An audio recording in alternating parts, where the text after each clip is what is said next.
Welcome, age of vintage society. Anna May Wong defied traditions. Widely considered to be the first Chinese-American movie star in Hollywood, Wong was also the first Chinese-American actress to be recognized on an international level. She blazed a path for Chinese actresses in Hollywood and Europe in the silent and early sound era, yet Anna May Wong's extraordinary legacy has only recently begun to get its dues. What was Anna May Wong's greatest disappointment? Made her impossible to fulfill? Make sure to watch the video until the end and leave your thoughts in the comments.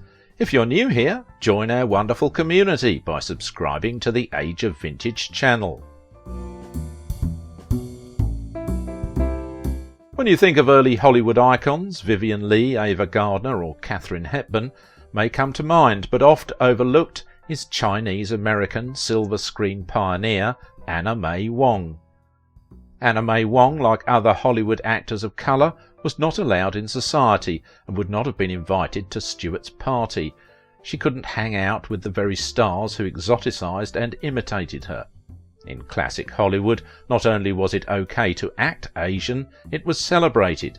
And even though Stewart's soiree was just a party, the behaviours modelled there bespoke the dominant understandings of Hollywood and America at large.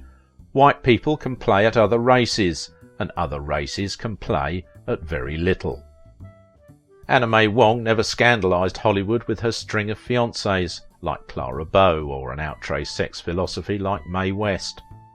Ultimately, the scandal of her career had little to do with her or her actions. It's the way that Hollywood, and the audience that powered it, remained so hideously stubborn about the roles a woman like her could play, both on and off the screen. Wong was a silent film demi-star, a European phenomenon, a cultural ambassador, and a curiosity, the de facto embodiment of China, Asia, and the Orient at large for millions. She didn't choose that role, but it became hers, and she laboured subtly, cleverly, persistently, to challenge what Americans thought an Asian or Asian American should or could be, a challenge that persists today. Appearing in over 60 movies throughout her career, Anna May Wong was the first Chinese-American film star in Hollywood. In addition to her roles in silent films, television and stage, Wong landed a role in one of the first movies made in Technicolor. Internationally recognised, her legacy continues to influence entertainers around the world. Wong Li-cheong was born on the 3rd of January 1905 in Los Angeles. She was the second of 7 children, born to second-generation Chinese Americans. Her name, translated literally into English, means Willow Frost. In 1910, when Wong was around 5 years old, her family moved away from Chinatown to Figueroa Street. In a neighbourhood mostly comprised of Mexican and Eastern European families, Wong and her family were the only Chinese Americans on the street. She attended a mostly white school, but as a third-generation Chinese American, she still experienced racism and ultimately transferred to a Chinese school. The movies were her escape. She would sometimes ditch class to observe film sets in town. "I would worm my way through the crowd and get as close to the cameras as I dared," she said. She knew from a young age she wanted to be an actor and went against her father's wishes in pursuing her dreams. Her career began at 14 as an extra in Alla Nazimova's silent film The Red Lantern. She had it all: impeccable style, glamour, beauty, and famous friends. She pulled around with Greta Garbo, Leni Riefenstahl, Walter Benjamin, Douglas Fairbanks and more, and as one of the few actors who successfully crossed over from silent films to talkies, she starred in over 50 films between 1919 and 1960. Her movies, including Toll of the Sea, one of the very first Technicolor films, Shanghai Express with Marlene Dietrich, one of her best remembered films, and Limehouse Blues, where George Raft was unfortunately cast as Asian. Anna May's performance seemed incredibly modern, not dated at all. It's hard to believe that she was only 17 when the movie was made. Yet this neat history wasn't so easily written for Wong. In Chinese, the word for risk is constructed from 2 words, danger and opportunity, and the outcome of risk is either reward or loss. In Wong's pursuit of her acting dreams, she knew she would have to face both sides of the coin.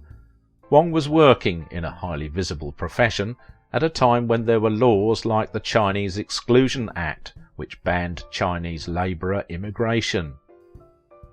This was a climate of yellow peril, and images of dangerous Chinamen populated American pop culture. In Hollywood specifically, anti-miscegenation laws ensured that Wong would never be able to secure leading parts, as they prevented her from kissing an actor of another race, even if it was a white actor playing an Asian character. Wong also knew that audiences and the film industry wouldn't accept or understand her hybrid identity as an Asian American woman, saying in an interview that she often felt like she was between two worlds. "I am really Chinese, so I must always die in the movies, so that the white girl with the yellow hair may get the man." Anna May Wong fought to be viewed beyond stereotypes in Hollywood. The actress was considered the first Asian American movie star, but she was repeatedly sidelined by the industry.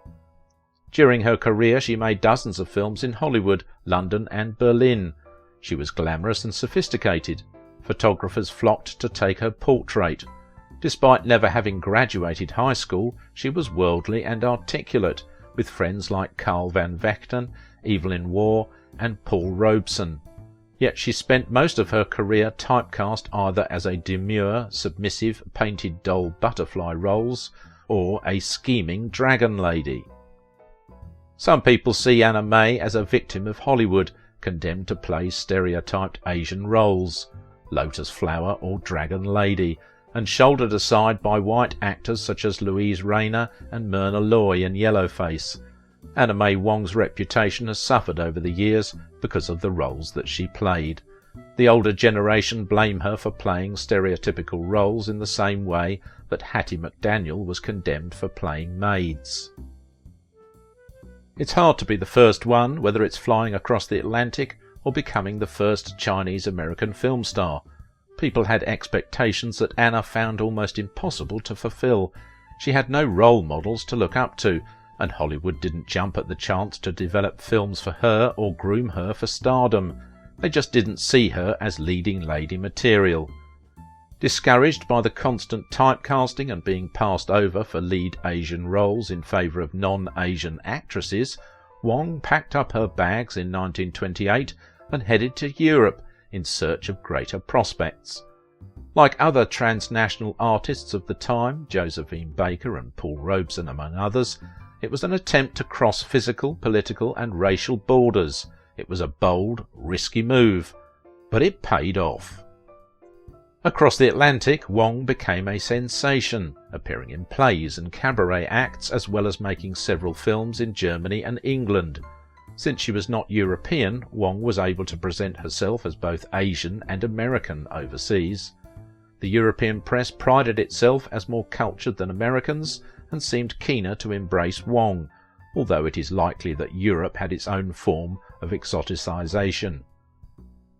Of her time in Europe, Wong said in 1931 motion pictures interview titled "Famous Oriental Stars Return to the Screen," she found absolutely no prejudice in Europe, adding that everyone there was lovely to her. Her last silent film, Piccadilly, caused quite the sensation in Britain.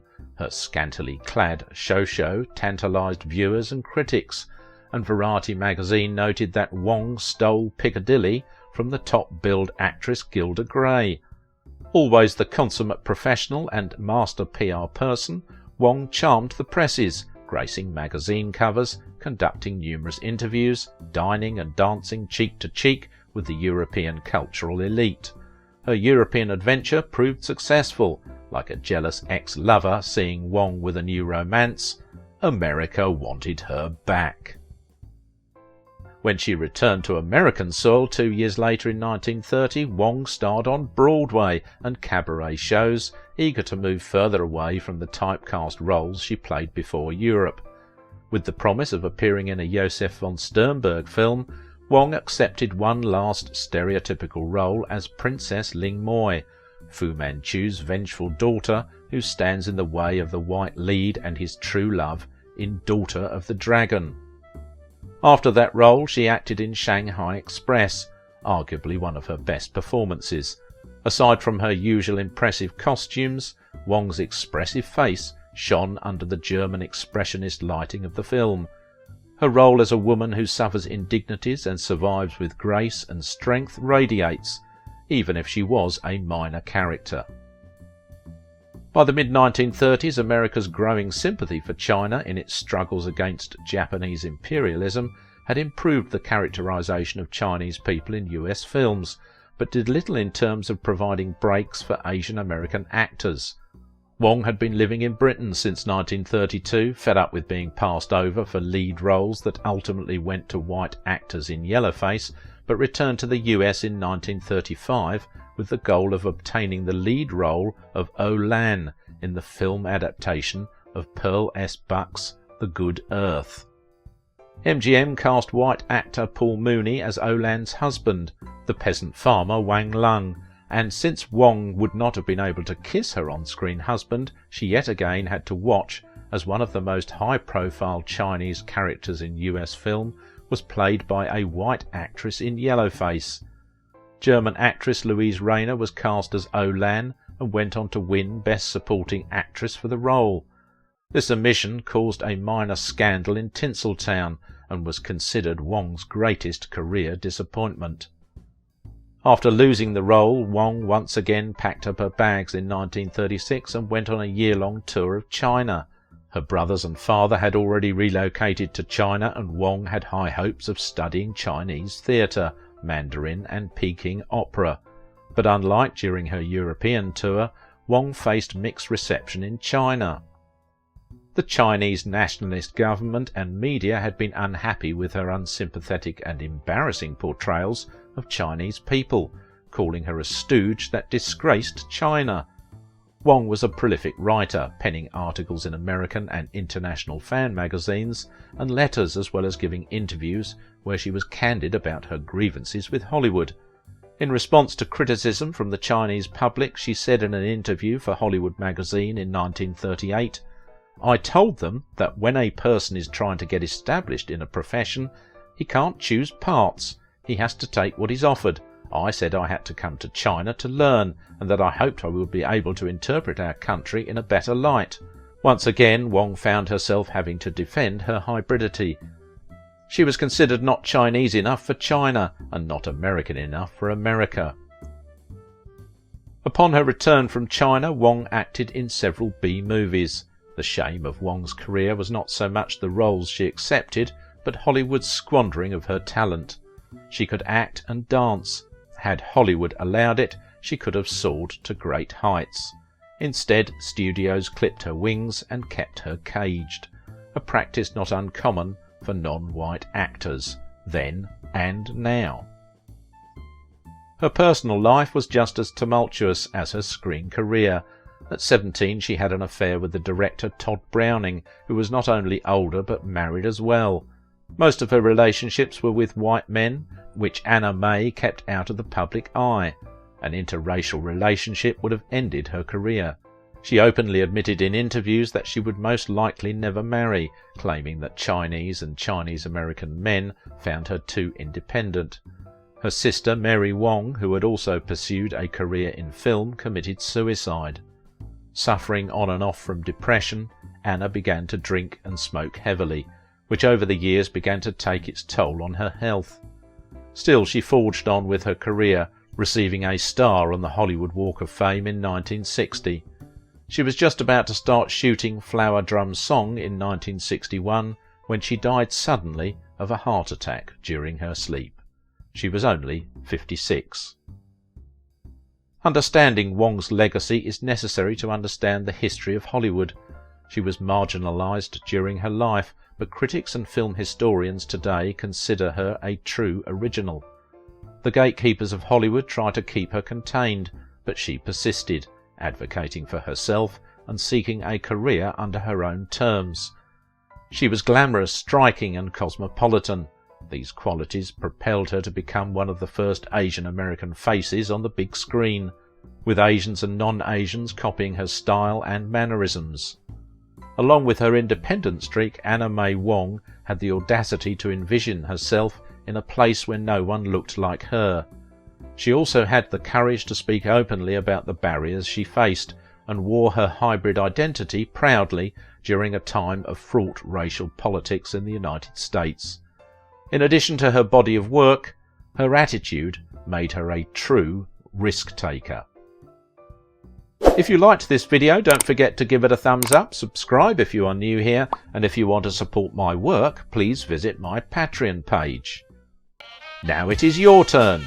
What do you think about the life and legacy of Anna May Wong?